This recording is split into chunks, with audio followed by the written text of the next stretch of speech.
কাছ থেকে যখন কেউ ভালোবাসে বা সম্মান দেয় ডেফিনেটলি ভালো লাগে, সেটা ভালোবাসাটাই তো সব। একদমই তাই, মানে সম্মান পেতে কার না ভালো লাগে, সবারই ভালো লাগে, আমাদেরও তেমনি ভালো লাগছে, মানে হ্যাঁ মানে ভালোই লাগছে। এবং তাছাড়াও আমাদের গিয়ে আউটডোর শুটিং আছে, এবার দেখো ওরাও তো ওদের মতন করে শোটাকে এগিয়ে নিয়ে মানে যাচ্ছে। ওদের নিজস্ব শিডিউল রয়েছে, একদমই তাই। আমাদের সঙ্গে এইভাবে অ্যাডজাস্ট করাটা, এখান থেকে যে অ্যাডজাস্ট করে আমাদেরকে হ্যাঁ ঠিক আছে তোমরা চলে এসো, অসুবিধা হবে না, 5:30টার মধ্যে হয়ে যাবে, মানে আমাদেরকে ইনভাইট করার জন্য এবং স্পেশালি এরকম ভাবে অ্যাকোমোডেশন দেওয়ার জন্য আমাদের স্পেশালি থ্যাঙ্কস তো নিশাশ্রী আর এই জন্য উপরই সম্মান দেওয়া আমাদেরকে। তো সত্যি আমরা ওদের কাছে এই জন্য খুবই থ্যাঙ্কফুল। এবং আমাদের এখান থেকে বেরিয়ে গিয়ে আবার মানে নাইট আউটডোর আছে। আর এই যে যে ধারাবাহিক জন্য এতটা মানে আনন্দ সবাই পায়, আনন্দের জন্য এতটা আনন্দ, সেটার জন্য কি বলতে চাইবে তোমরা দুজনে মিলে? আনন্দ দেখুন, আনন্দ পেতে থাকুন, হ্যাঁ একদমই তাই। আমাদেরকেও আনন্দ দিন এভাবে ভালোবাসা দিয়ে। অ্যাবসলিউটলি।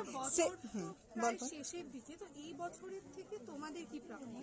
আনন্দ আমরা খুব খুশি যে 2024 থেকে আনন্দই আমাদের সাথে রয়ে গেছে। এখনো 26 পড়তে চলে এখনো আছে। এটা খুবই সুখের খবর আমাদের কাছে। এই যে শ্রেষ্ঠত্বের কথা বলা হচ্ছে, তোমরাও যখন অভিনয় জগতে পা দিয়েছিলে তখন তো সত্যিই স্বপ্নটা সবাই দেখে যে আমরাও একদিন শ্রেষ্ঠ হব, শ্রেষ্ঠত্বের জায়গাটা যাব। কাজ করে যাবো, কাজ করে যাবো, ভালো ভালো কাজ করবো, এই স্বপ্ন দেখেছি, এখনো দেখি, আগামী দিনেও দেখবো। মানে সত্যি কথা বলতে গেলে যখন কাজটা আমরা পাওয়ার চেষ্টা করছি তখন কাজটাই পাওয়ার চেষ্টা করেছি, মানে ভাবিনি যে মানে এরকম ইমাজিনেশন আসেনি যে আমরা একদিন অ্যাওয়ার্ড পাবো। আগে কাজটা তো পাই তারপরে তো অ্যাওয়ার্ড, তারপরে যখন কাজটা পেয়ে গেলাম, কাজটা করার তাগিদ এত পড়ে গেল, অ্যাওয়ার্ড ফাওয়ার্ড চারিদিকে আর মনেই থাকলো না। যে যখন কেউ দেখেছে তখন মানে ও আচ্ছা বাহ চলে যায়।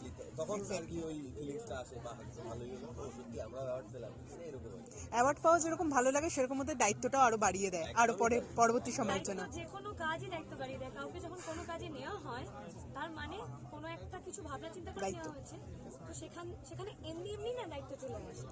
আর সত্যি তো আমি কেন কেউ আমাকে রাখছে বা ডাকছে, বা আমাকে তো আমাদের প্রত্যেককে যতই আমরা শিল্পী হয়ে যাই হোক দিনের শেষে তো একটা সম্মানিক দেওয়া হয়, সেটাই বা কেন দেওয়া হয়? পারিশ্রমিক এই সম্মানগুলো আমাদের উপরি পাওনা আরো বাড়িয়ে দেয়। ভালো লাগে।